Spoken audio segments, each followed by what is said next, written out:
सभी को नमो बुद्धाय। आज मेरी बहुत खुशी का दिन है कि सम्मान एक अधिकार पर एक जो हमारा बुद्ध का मिशन है देश के अंदर चल रहा है, और सम्मान एक अधिकार पर बाबू जी हमारे साथ हैं। डॉक्टर अतुल कृष्णा बोस, संस्थापक सुभारती यूनिवर्सिटी। बाबू जी, आज जो ये सुंदर कार्य करा है आप लोगों ने, इसकी बहुत अभिलाषा है कि इंडिया में कम और वर्ल्ड में ज़्यादा जानते हैं लोग बुद्ध को। नमो बुद्धाय।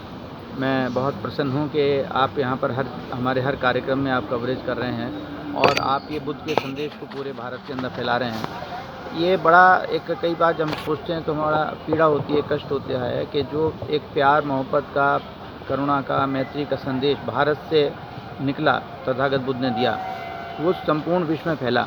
और दूसरे देशों में बहुत से ऐसे देश हैं जिनमें कि म्यांमार मुख्य है, जहाँ पर वहाँ की सारी मान्यताओं को रखा गया है, लेकिन दुर्भाग्य कुछ ऐसा रहा कि भारत से वो काफ़ी कम हो गया, लगभग विलुप्त हो गया। तो हम लोगों का जो यहाँ पर ये प्रयास है, जो आज हम लोगों ने कार्यक्रम किया, वो भी उसी प्रयास के अंतर्गत है कि किस प्रकार हम तथागत बुद्ध के संदेश को उस धरती पर दोबारा से फैला सकें जहाँ से वो उत्पन्न हुआ था। और उसी के श्रृंखला में एक आज बहुत महत्वपूर्ण कड़ी आज यहाँ पर हुई है कि मेरठ में पहला एक ऐसा मंदिर है, बौद्ध मंदिर, जिसमें स्तूप का यहाँ पर स्थापना की जा रही है। और ये म्यांमार के हमारे कुछ साधकों ने उन्होंने दान में दिया है।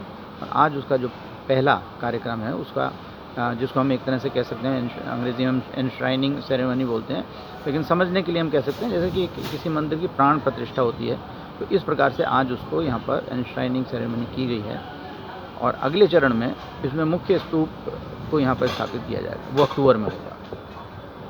बाबू जी, राजा कनिष्ठ का नाम कुछ ज़्यादा आता है भगवान बुद्ध के विषय में। राजा कनिष्ठ के विषय में थोड़ा सा जान के देखिए, जैसे कि हम ये जानते हैं, हम सम्राट अशोक का नाम तो जानते ही हैं कि जिन्होंने किया था, लेकिन उसके बाद एक राजा कनिष्क हुए, और राजा कनिष्क ने इसमें बौद्ध धर्म में कुछ ये देखा कि जो पिछले पुराने रूढ़िवादी चीज़ ऐसी हो गई थी कि जो समाज में वो आगे नहीं बढ़ रहा था, लोग एक्सेप्टेंस कम हो गई थी, तो उन्होंने इसमें कुछ संशोधन करते हुए, कुछ मूल विचार वही रखते हुए, और उन्होंने एक महायाना सेक्ट है उसको उन्होंने ज़्यादा प्रमोट किया। और उन्होंने अपने यहाँ बौद्ध संगीति भी आयोजित की, जिसमें कि सभी लोग यहाँ पर उपस्थित थे। और उनका भी बहुत बड़ा रोल है। अगर आप देखें कि जो बुद्धिज़्म को अगर हम देखें कि जो यूरोप की तरफ फैला, या जो एशिया की कंट्रीज़ में नॉर्थ की तरफ फैला, नॉर्थ वेस्ट की तरफ फैला, वो राजा कनिष्क के द्वारा प्रयासों से फैला। तो राजा कनिष्क का भी बहुत बड़ा महत्व है। जैसे कि अशोक का महत्व है, ऐसे हम लोग राजा कनिष्क का भी बहुत महत्व मानते हैं। अपने देशवासियों को कुछ ऐसा कोई संदेश, ताकि जो है यहाँ भगवान बुद्ध की जो विचारधारा यहाँ से फैल रही है, घर घर गांव-गांव जा रही है, उसके विषय में लोगों से कुछ मेडिटेशन, विपश्यना, सुपश्यना, इसके विषय में मेरा अपने देशवासियों के लिए संदेश यही है कि जो हम तथागत का मूल भाव है उसको हमें समझने की आवश्यकता है। जी। केवल जैसे कि तथागत ने खुद भी कहा था कि काशाय वस्त्र पहनने से कोई बौद्ध नहीं हो जाता। तो हमें चाहे हम चाहें काशाय वस्त्र पहने चाहे ना पहने, चाहे साधक का रूप हम समझें, हमें मूल भाव को समझना पड़ेगा। अब मूल भाव है प्रेम, करुणा, मैत्री, समानता, सद्भावना, समन्वय। तो आज हमने देखा है कि कई बार ऐसा होता है कि हम अगर किसी एक मत से निकलकर बौद्ध मत के अंदर आ रहे हैं, तो हम सामान्यतः उस मत की बुराई करना शुरू कर देते हैं। ये बौद्ध धर्म नहीं सिखाता है। बौद्ध धर्म सिखाता है कि जो जैसा है वो वैसा रहे। आप में सुधार अगर आप कर लेते हैं तो बहुत अच्छी बात है।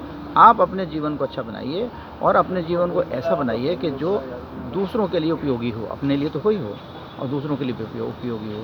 तो इसीलिए जो हम लोगों ने विपश्यना भी था, विपश्यना एक जो होता है वो होता है कि अपने सेल्फ इमांसिपेशन के लिए।